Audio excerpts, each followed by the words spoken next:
Assalamualaikum warahmatullahi wabarakatuh. Perkenalkan, nama saya Gua Danugra. Saya dari Universitas Medan Dharma Palembang, tahun angkatan 2017 dengan NIM 17141002. Baiklah, di sini saya akan mempresentasikan skripsi saya yang berjudul Analisis Pelayanan Berbasis Sosial Media pada Usaha Mikro Kecil dan Menengah atau disingkat dengan UMKM. Yang terhormat dosen penguji Pak Zaid Amin, MKOM PhD. Yang terhormat dosen penguji Pak Takrim Ibadi, MKOM. Yang saya hormati dosen pembimbing saya Pak Darius Antoni, SKOM MM PhD. Baiklah, dimasuk di latar belakang, sejak kemunculan COVID-19 pada akhir 2019 tentu memberikan beberapa pengaruh terhadap Indonesia dalam berbagai sektor, baik itu pendidikan, kesehatan, pariwisata, dan perekonomian. PPKM yang masih berlangsung mengakibatkan kegiatan masyarakat dibatasi baik itu perkantoran, pendidikan, maupun perniagaan. Hal ini tentu saja berpengaruh terhadap semua pihak terkecuali pada pelaku usaha. Salah satu bentuk unit usaha yaitu UMKM, Usaha Mikro Kecil Menengah. Kementerian Koperasi dan Usaha Mikro Kecil Menengah melansir sebanyak 3,79 juta usaha mikro kecil dan menengah sudah memanfaatkan platform online dalam memasarkan produknya. Jumlah ini berkisar 8% dari total pelaku UMKM yang ada di Indonesia, yakni 59,2 juta. Untuk menumbuhkan jumlah pelaku UMKM yang berselancar di dunia maya, Kemenkop UKM dan Kementerian Komunikasi dan Informatika Kemkominfo bersama dengan para pelaku e-commerce menggagas produk bertajuk 8 juta UMKM Go Online. Rata-rata orang Indonesia pada usia 16 sampai 6,4 tahun menghabiskan waktu 3-8 jam menit menggunakan sosial media setiap harinya. Indonesia berada pada urutan 8, data terlepaskan dalam grafik berikut. Berdasarkan data yang didapatkan dari globalwebindex.com. Laporan Napoleon Cap menunjukkan ada 91,1 juta pengguna Instagram di Indonesia pada Oktober 2021. Data pengguna Instagram berdasarkan kelompok usia dan jenis kelamin ditampilkan dalam grafik berikut. Di rumus masalah, bagaimana kualitas pelayanan berbasis media pada pelaku UMKM? Dari rumusan masalah yang terdapat di atas, maka permasalahan dapat dibatasi, yaitu penelitian ini hanya fokus pada analisis pelayanan UMKM yang menggunakan sosial media, yaitu Instagram. Tujuan dari penelitian ini adalah bertujuan untuk menganalisa pelayanan pelaku UMKM yang menggunakan sosial media Instagram dengan menggunakan dua indikator, yaitu keandalan dan interface. Di penelitian terdahulu saya mengambil dari Utami dan Saputri 2020 berjudul Pengaruh Sosial Media Marketing terhadap Customer Engagement dan Loyalitas Merek pada akun Instagram Tokopedia. Yang kedua, Wibowo, Raida, dan Rami 2019 berjudul Analisis Pengaruh Eserqual dan Perceived Service Value terhadap kepuasan pelanggan. Metode penelitian, sumber dan teknik pengumpulan data. Data merupakan data primer yang didapatkan langsung melalui jawaban kuesioner yang telah diberikan kepada pengelola UMKM di 5 kota, yaitu Palembang, Bandung, Medan, dan Semarang dan Jakarta.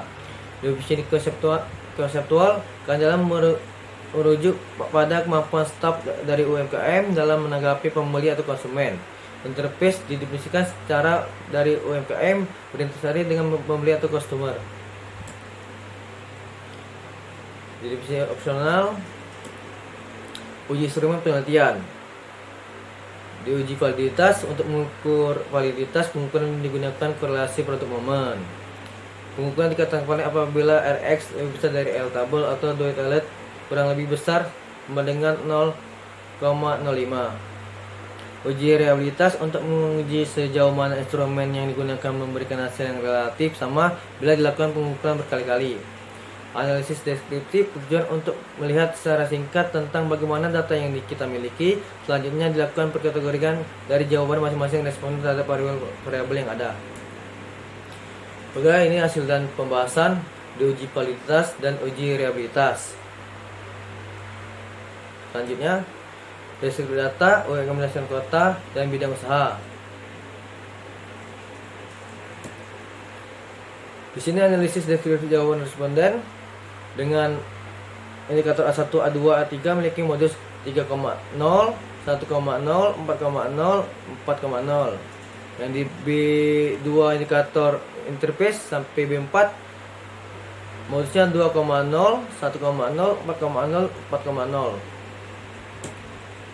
Analisis main Penilaian dimensi keandalan dan interpretasi akan dikategorikan dengan penilaian rendah nilai main dengan interval 1,00 sampai 2,00, sedang nilai main dengan interval 2,00 sampai 3,00, tinggi nilai main dengan interval 3,00 sampai 4,00.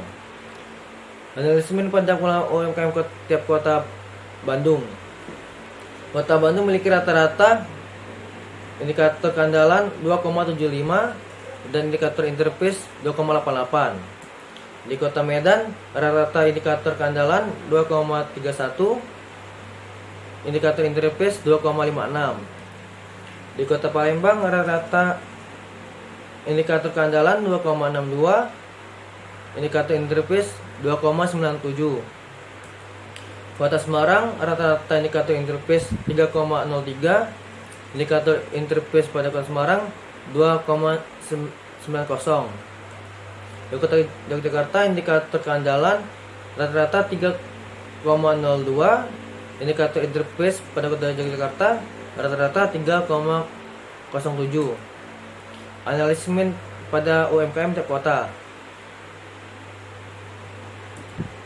Grafik rata-rata dimensi keandalan sekota di paling atas yaitu Semarang dengan nilai 3,03, Yogyakarta 3,02, Bandung 2,75, Palembang 2,62, Medan 2,30. Analismen pada UMKM tiap kota. Grafik rata-rata dimensi interface tiap kota.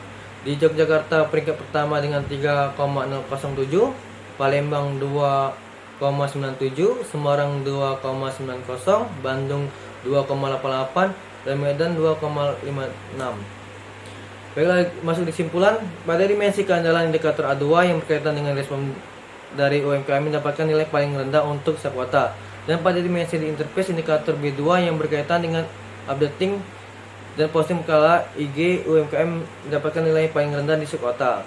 Kedua, mayoritas setiap indikator pada dimensi keandalan dan UMKM di 5 kota, Bandung, Medan, Palembang, Semarang, dan Yogyakarta termasuk dalam kategori sedang. Pada analisis rata-rata, UMKM pada Kota Medan mempunyai nilai rata-rata paling kecil dan dimensi keandalan dan interface jika dibandingkan 4 kota lainnya. Dan terakhir, Kota Yogyakarta menjadi tempat UMKM yang berkembang ditandai dengan kategori untuk dimensi keandalan dan interface yang tinggi. Baiklah, sekian dari presentasi skrip saya. Jika ada kata-kata yang kurang, saya mohon maaf. Saya akhiri, wabillahi taufiq wal hidayah. Wassalamualaikum warahmatullahi wabarakatuh.